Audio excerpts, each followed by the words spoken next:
It's time for Debrief, TRT World's wrap-up of the top stories from last week. We've had this administration go after temporary... Let's do the one-on-one interview now. Thank you for joining us. Thanks for watching. Next in Israel's crosshairs, Gaza City, and the million citizens who will be forced from their homes. The Israeli cabinet has been meeting to plan the logistics. I arrived today at the Army's Gaza division to approve the plans that the Army presented to me and the Minister of Defence for taking control of Gaza City. We do not think we can endure the relentless bombardment and shelling once again. The Israelis will likely be even more brutal when they invade this time.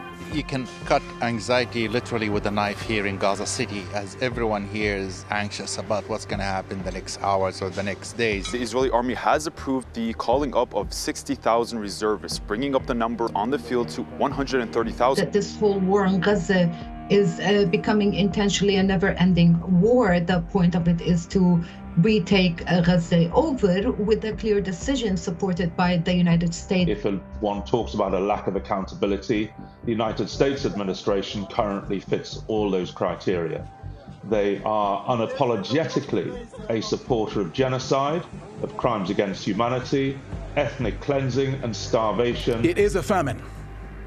The Gaza famine. A famine has been officially declared in parts of northern Gaza and is likely to spread to the rest of the enclave within weeks. It is a war crime to use starvation as a method of war. Israelis took part in a nationwide strike on Sunday with protesters urging Netanyahu to end the war in Gaza. 500,000 Israelis took to the streets, almost 350 different locations. For the first time in almost a year, they came together with a massive demonstrations and a powerful message that they are urging him, exerting pressure on Netanyahu to sign a ceasefire deal. We now rise to save the hostages, the soldiers. We demand a comprehensive and applicable deal and the end of the war. With all of the wars that I got involved in, we only have this one left.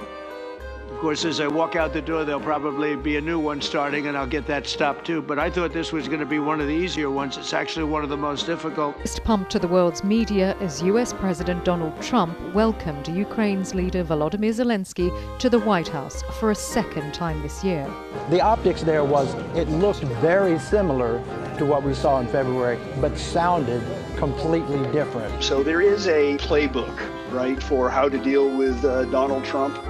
And so the first two things, right, were wear a suit and say thank you a lot. Thank you so much, Mr. President. First of all, thank you for invitation. Look, I think he said thank you in that first meeting more than a dozen times. All of us want to finish this war, stop Russia and stop this war.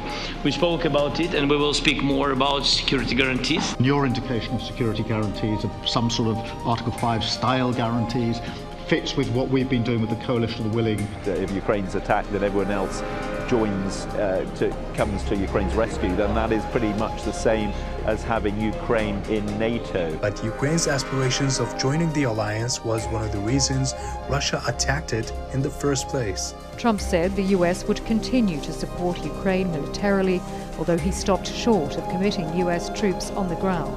France and the UK are leading the way under the so-called coalition of the willing.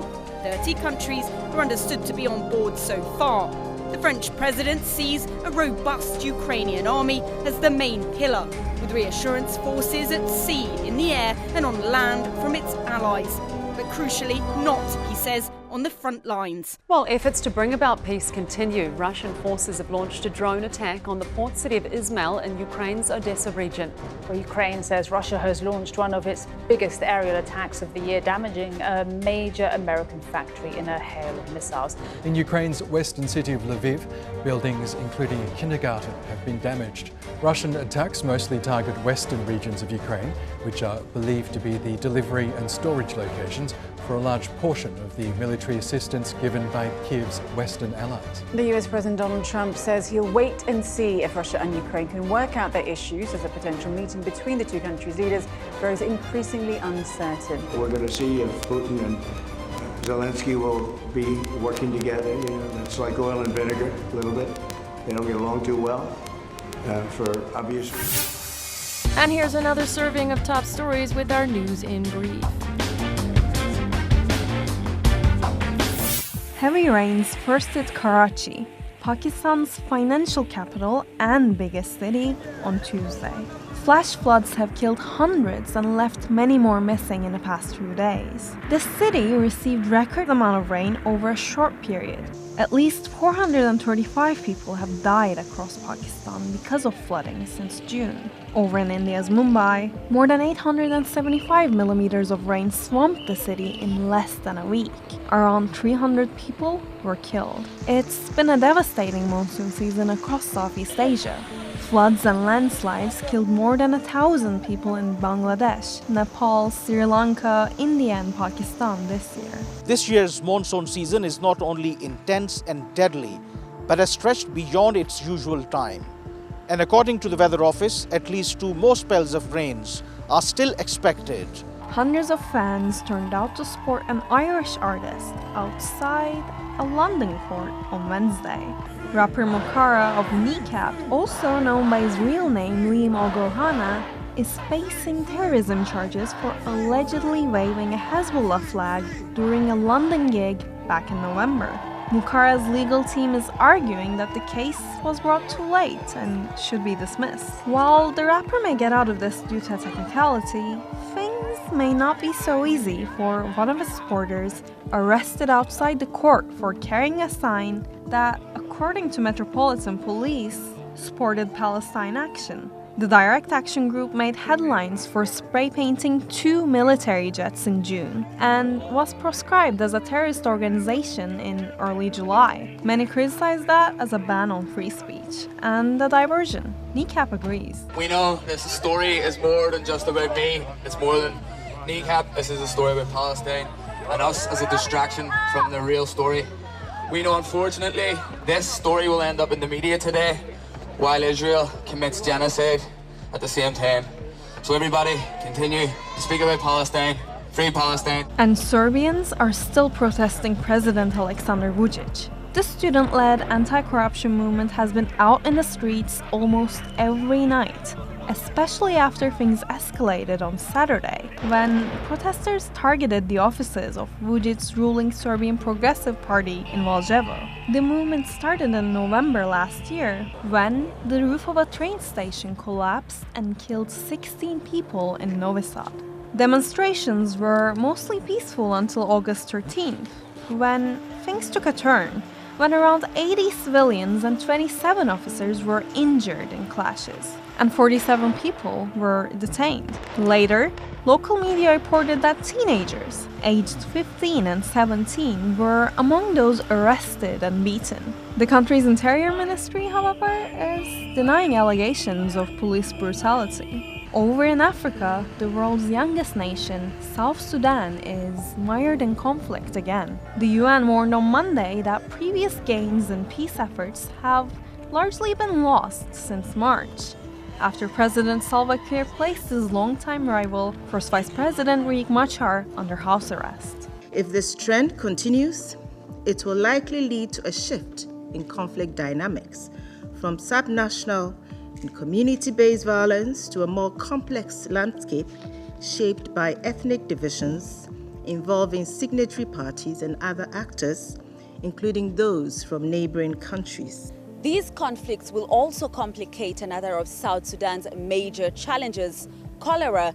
An outbreak was declared in October 2024 with more than 87,000 cases reported. And don't forget our programs, Africa Matters, Money Talks, and Beyond the Game.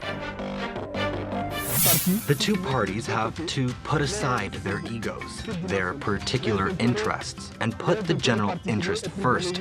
The general interest today is peace. But peace talks between the DRC government and the M23 rebel alliance have stalled as Human Rights Watch accuses M23 rebels of executing dozens of civilians in the Eastern Democratic Republic of the Congo. Are international mediation efforts translating to peace on the ground? So let's take a look at what they'd agreed on principle. The Congolese government and the M23 rebel alliance both committed to negotiating a permanent ceasefire that includes the ending of attacks, dissemination of hate propaganda or incitement to violence, and attempts to seize or modify positions by force on the ground, as well as the provision for the safe and dignified return of refugees and internally displaced people. But the latest Human Rights Watch report shows that as the details of the deal were being hammered out, killings continued. It accuses M23 rebels of executing more than 140 civilians, mostly from the Hutu ethnic group, in at least 14 villages between July the 10th and 30th, adding that the number of people killed in Rutshuru territory since July could be more than 300 people. In response, M23 dismissed the report as defamatory, fake, and a falsification of reality. Egypt is boosting tourism by developing its coastlines, but the country's plans to build resorts and expand access to protected Red Sea beaches are testing the balance between investment and the environment. Daniel Padwick has the story. The Red Sea is one of Egypt's biggest assets. Its coral reefs, clear waters, and rare species attract visitors from around the world. Tourism already employs thousands. We came here and enjoyed everything. It feels like we had missed this place for so long. But Egypt has been stuck in its worst economic crisis in decades.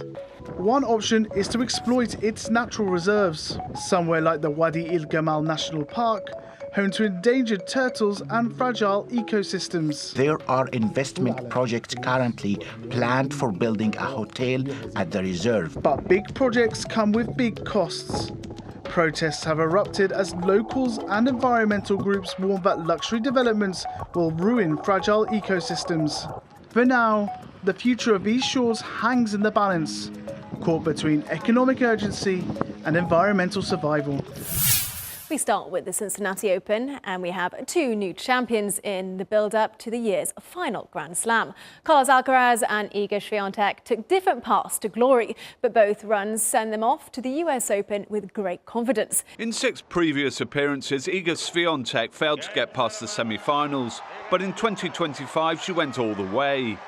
The 6-time Grand Slam champion was tested in the final by Jasmine Paolini, but in the end was just too good. In 2023, Carlos Alcaraz lost out to Novak Djokovic in the final, and despite facing the world number 1, didn't want to repeat in 2025.